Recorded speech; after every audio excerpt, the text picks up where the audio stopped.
Is Jorge Schwarzman, and he's going to talk about model systems to study DNA topological properties. Well, that's what it says here. Okay. First of all, I should start saying that I consider myself a molecular biologist. And many times during this meeting, I ask myself, what am I doing here?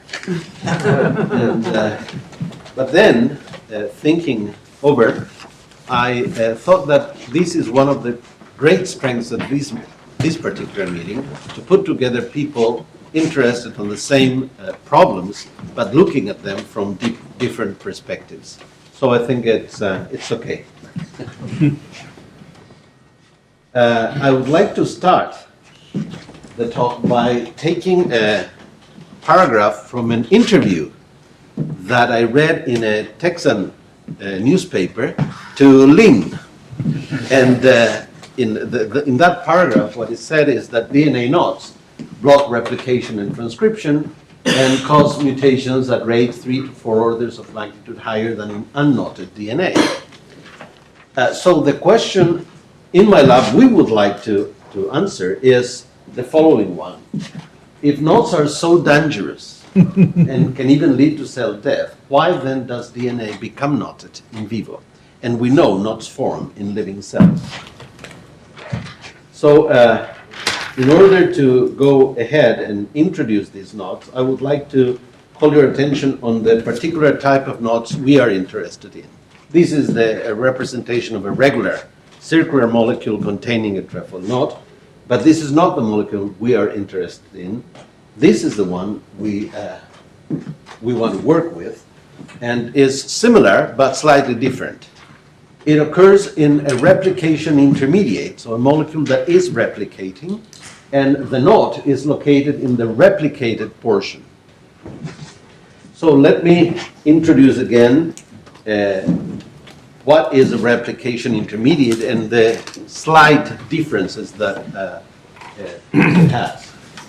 A replication intermediate, as the name says, it's a partially replicated molecule containing an unreplicated and a replicated portion. The key feature is the presence of replication forks, that are here, that divides these molecules into two parts. The replicated portion and the unreplicated one. Note that in the unreplicated portion, what we call the parental duplex is here, whereas here in the replicated portion there are two actually molecules, but the parental strands are continuous all over, whereas the nascent strand has these continuities at the forks. We have heard and we know that DNA is supercoiled, but for these particular replication intermediates, note that supercoiling can only occur in the unreplicated portion, and this is usually negative supercoil for most of the cases I will talk about. Whereas in the replicated portion, the discontinuities of the nascent strands releases all the torsional tension, and therefore the two sister duplexes that I draw here in the nascent strands in red and the parental strand in green and blue, are these discontinuities prevents supercoiling of the two duplexes, the two sister duplexes. This is what these the circles mean. I mean, the discontinuous strands can rotate around the parental continuous strands and therefore release all the tension.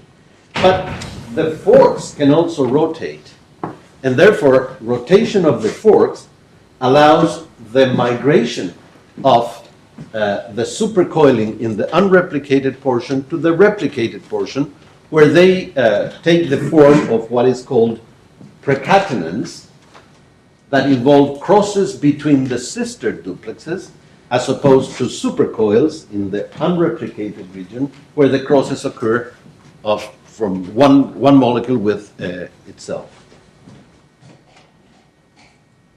In order to work with these replication intermediates, we use a trick, and the trick was to make a molecule, a plasmid, a circular molecule, and grow these molecules in bacterial cells.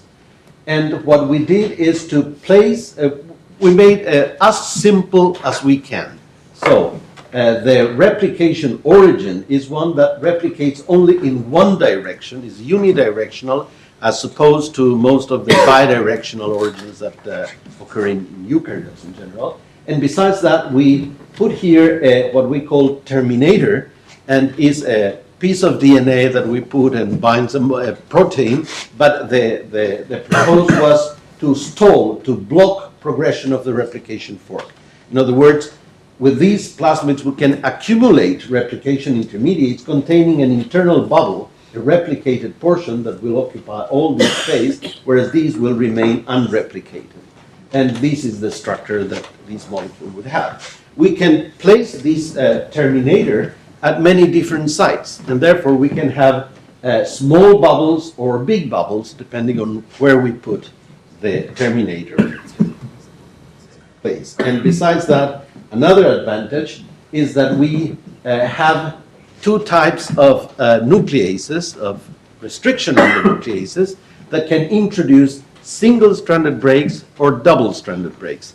Of course, a double-stranded break, which is the only one, is this one, ALWN1, located here, linearize the molecule, whereas all the others are single-stranded breaking enzymes, if you wish, that introduce nicks. And depending on where they occur, they could be in the unreplicated or in the replicated region. And the colors refer to where are they in each of these particular intermediates. In order to analyze how these molecules replicate, we use two-dimensional gels. I won't go into many details, but basically it's a two-dimensional one after the other. When we analyze these plasmids untreated, this is the kind of autoradiogram that we get. We have this right angle here that maps the location of unreplicated molecules. These are covalently closed circles, and these are open circles. And since breakage can occur all over from the beginning to the end of experiments, you see these two lines, perpendicular lines. But these is the molecule of interest, partially replicated intermediates that are covalently close, and therefore form this arc, this family of dots. If we introduce a nick in the replicated portion,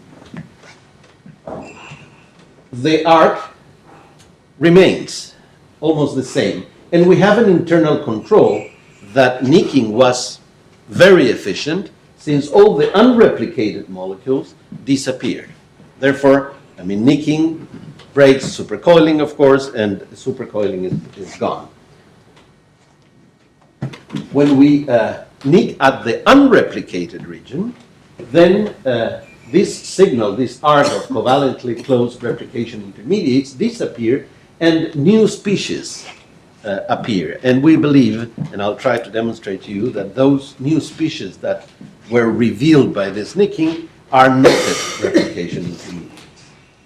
Of course, we did the experiment with the three different plasmids that we made, and the results are the same for all of them. The partially replicated, covalently closed molecules disappear in all cases only when you nick in the unreplicated portion, and this is perfectly expected for mathematicians like most of you, but for us molecular biologists, we liked to see the result in our gels. How do we explain this?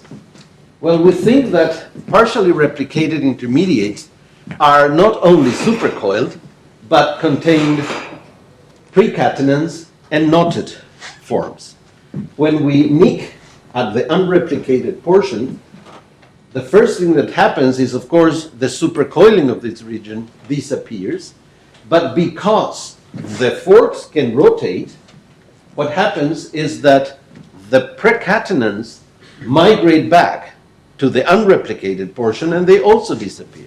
And therefore, the only thing that remains are the knots. Knots in the replicated portion. They cannot move out because the forks act as a barrier or separate domains, if you wish. To confirm that our molecules were knotted indeed, we did several things.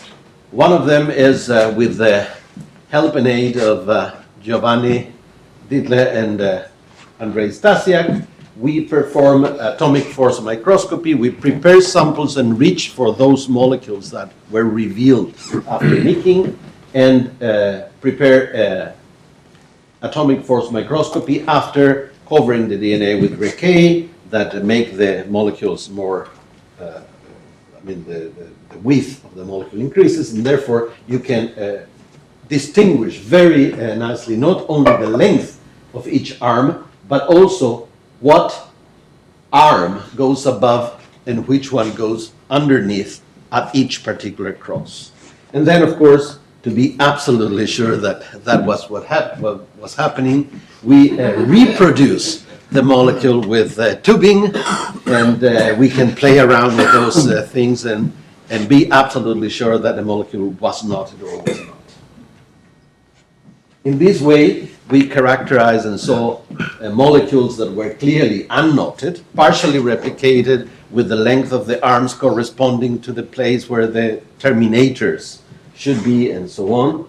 But also we identify some molecules that contain interchromatid trefoil knots as well as intrachromatid trefoil knots. So the problem then was how these replication intermediates containing internal knotted forms arise. How are they formed?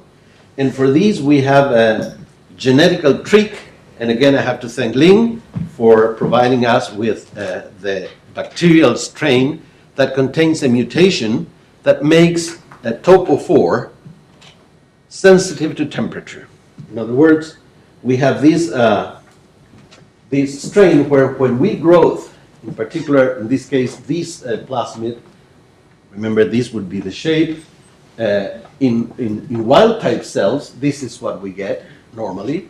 But if we shift the temperature to what is called the restrictive temperature, 43 degrees in this particular strain, then what you get is these forms that are catenated molecules. So, and this happens, because the tersite is not absolutely 100% active, so some molecules escape this terminator, and those become catenated. But there is another way of showing that the inhibition of Topo IV was active, and it's just by looking to the cells. And these are E. coli cells grow under normal conditions, and when you grow them at 43 centigrades, they become elongated because decatenation prevents the normal division of the cells, and therefore cells become longer and longer. They're called filamentous. So what the reasoning of our next experiment was similar, that perhaps I might convince you it is good. We envision a water tank with water, and the volume of the water in the tank would be the knotted RIs, or replication intermediates. And we would have an entry valve, the molecule making the knots, and an exit valve, which is the topoisomerase that will be releasing the knots. Lin, again, demonstrated many years ago that Topo IV is the topoisomerase and the only topoisomerase responsible for unknotting DNA. So when we switch the temperature to 43 centigrades, Topo IV, which is here, the enzyme that acts here, would prevent unknotting of DNA, and therefore, if any other mechanism is the one that acts making the knots, the volume of the water in the tank should go up, and therefore the number of knotted molecules should go up too. This is the case where we digested with this enzyme that linearized these intermediates. So here we have this signal here. It corresponds to unknotted linear molecules containing an internal bubble, and all these are molecules that are knotted, internal bubbles that are knotted. And as you can see, there are many of them, but we can measure them by selecting this area of the autoradiograms and doing a densitometry. And there we got that about 51% of the molecules that we got were knotted. So then what we did is to switch the temperature to 43 degrees, the restrictive temperature where Topo IV is not acting anymore. And we again measure the amount of knots after 60 and after 120 minutes. We expected if gyrase, for example, would be the enzyme making the knots, then the number of knots should go up. But what happens, the number of knotted molecules remains almost unchanged.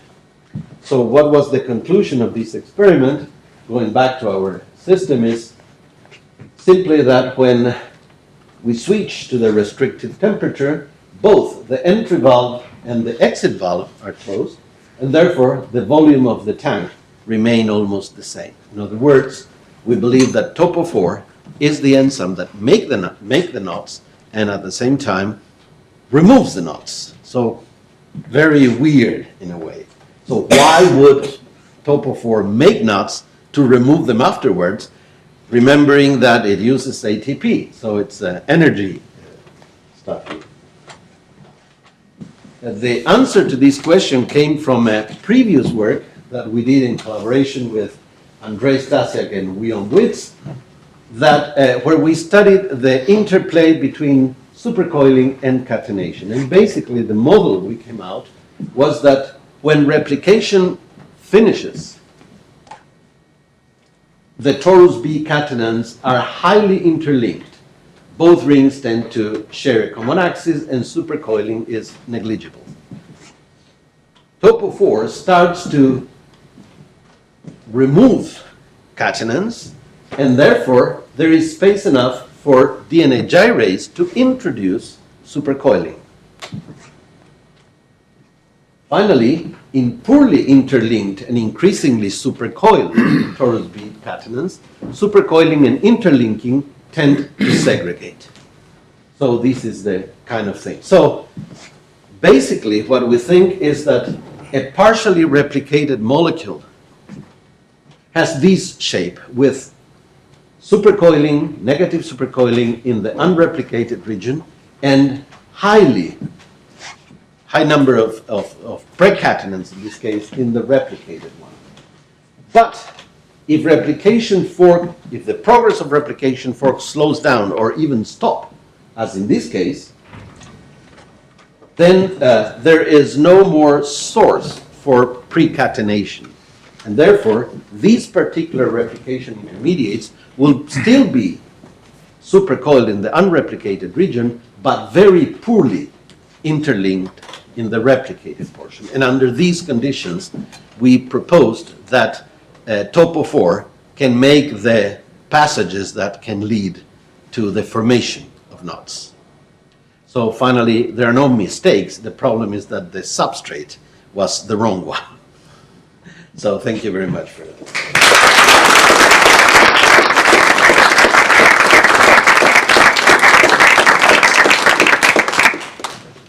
These are very interesting results. So these are knotted theta curves, DNA theta curves. So do they migrate on the gel according to their minimum crossover number?